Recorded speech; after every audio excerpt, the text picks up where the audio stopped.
Indonesia itu bukan bahasa, tapi negara. Bahasa yang dipakai di negara Indonesia itu adalah bahasa Melayu.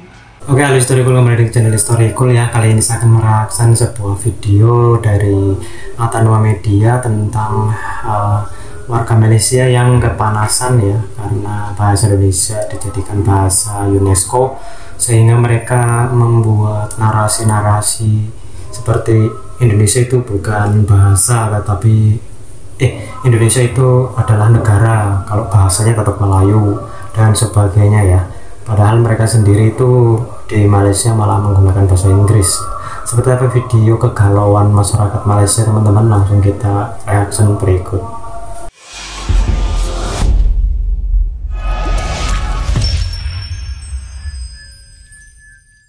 Kau persoalkan kesetiaan mereka pada negara, tapi kau sedar tak yang ramai Melayu kat bandar ni sibuk nak berbahasa Inggeris.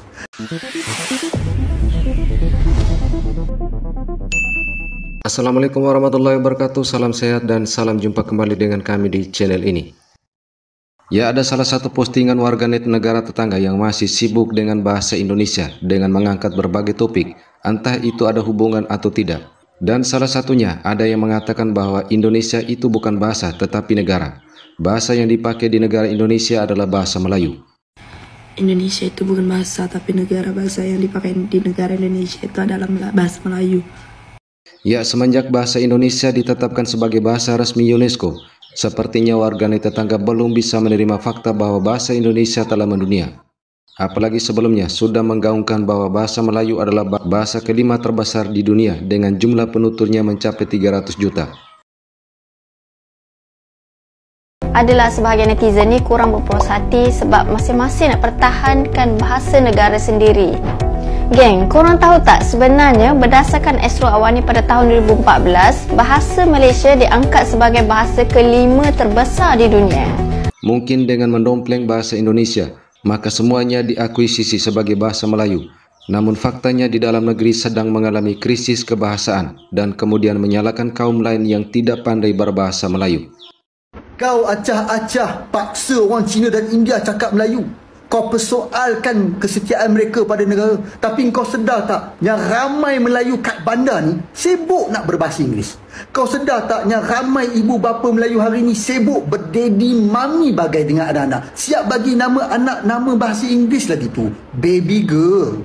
Aku sendiri pun pernah jumpa segelintir, tak tahulah nak kata segelintir ke sebahagian ke ataupun banyak, anak-anak duta besar Malaysia dekat luar negara ni yang tak tahu cakap Melayu pun. Dan bila aku dengar duta besar tu sendiri cakap Inggeris dengan anak-anak dia, lagi aku terkejut.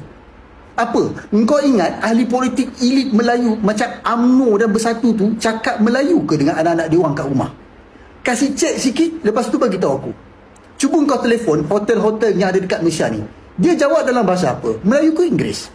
Masuk pula kafe-kafe dekat pusat membeli belah tu semua. Tak kisahlah Starbucks ke Coffee Bean ke. Ada dia orang cakap selamat datang? Tak. Dia orang cakap welcome. Nak order air pun having here or take away sir. Tengok pula nama-nama kondo kat KL Selangor ni. Dalam Inggeris atau Melayu?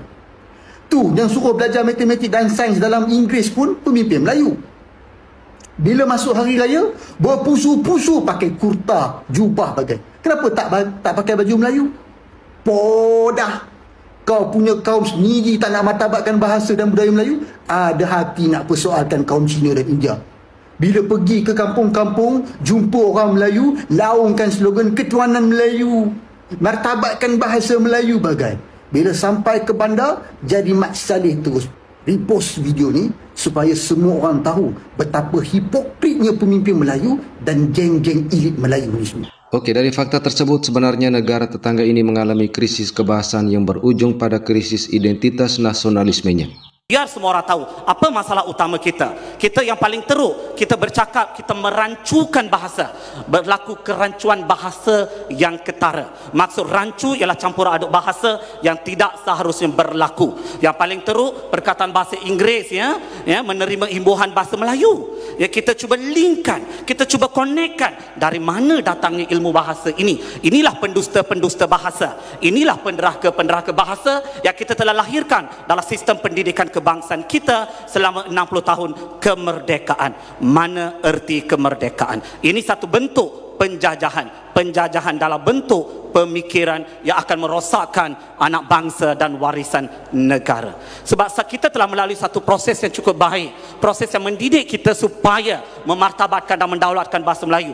Namun kita bayangkan anak-anak bangsa yang lahir pada masa ini, mereka tidak langsung boleh berbahasa Melayu dengan baik. Kita yang rasa mereka ini baik sebenarnya. Saya merupakan pemeriksa ujian bertulis bahasa Melayu bagi Fakulti Undang-Undang setiap tahun.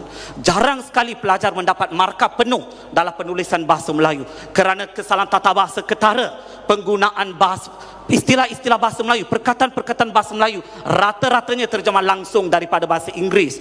Ya, influence jadi influensi, jurisdiction jadi jurisdiksi, ya, participation jadi partisipasi. Kalau semua boleh terjemah begitu, nation kena jadi nasi. Tapi tak jadi pun nation sebagai nasi. Maknanya ada perkataan yang tak boleh kita ubah, tapi kita ubah. Ini yang berlaku. Sebab masalah bahasa Melayu ini ialah masalah jati diri kita. Kita tidak berbincang bahasa Melayu ini sebagai satu bahasa, satu alat, satu medium, satu wadah, satu wahana. Tapi kita berbicara bahasa Melayu ini sebagai satu alat jati diri anak bangsa. Kalau kita nak menyatukan bangsa, kita menggunakan bahasa sebagai alat perpaduan.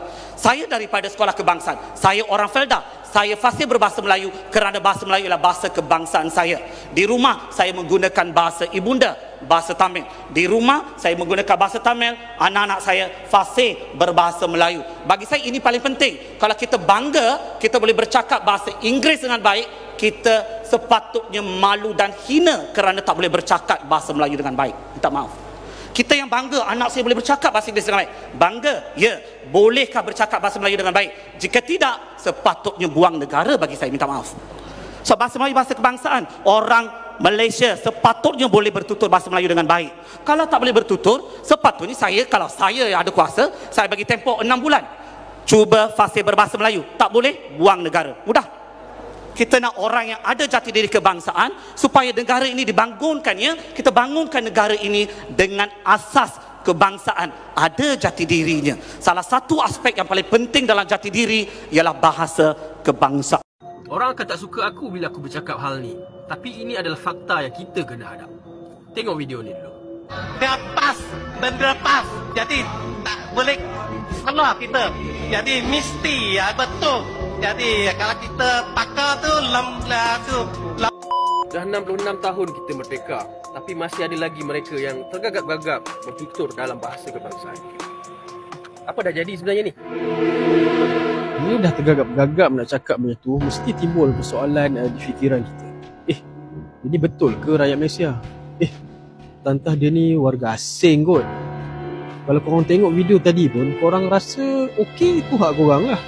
Tapi bagi aku malu dah 66 tahun negara kita ni bebas daripada penjajah.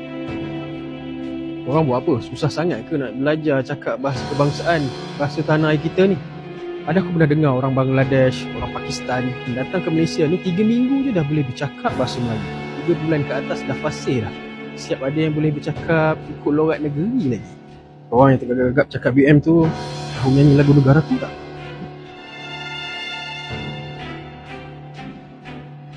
Ya, sesuatu yang harus diperhatikan bahwa bahasa itu tidak ada sekat agama, ras ataupun golongan.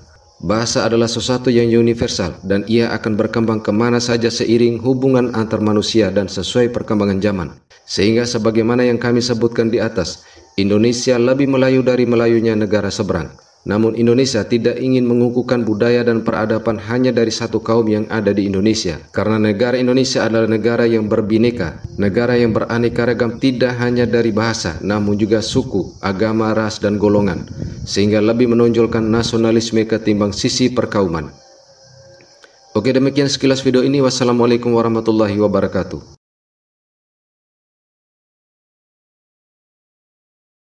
Ya, seperti itu aja videonya teman-teman. Silahkan komen di bawah ya, dan jangan lupa subscribe, like. Terima kasih sudah menonton. Saksikan video saya yang lain. Bye bye.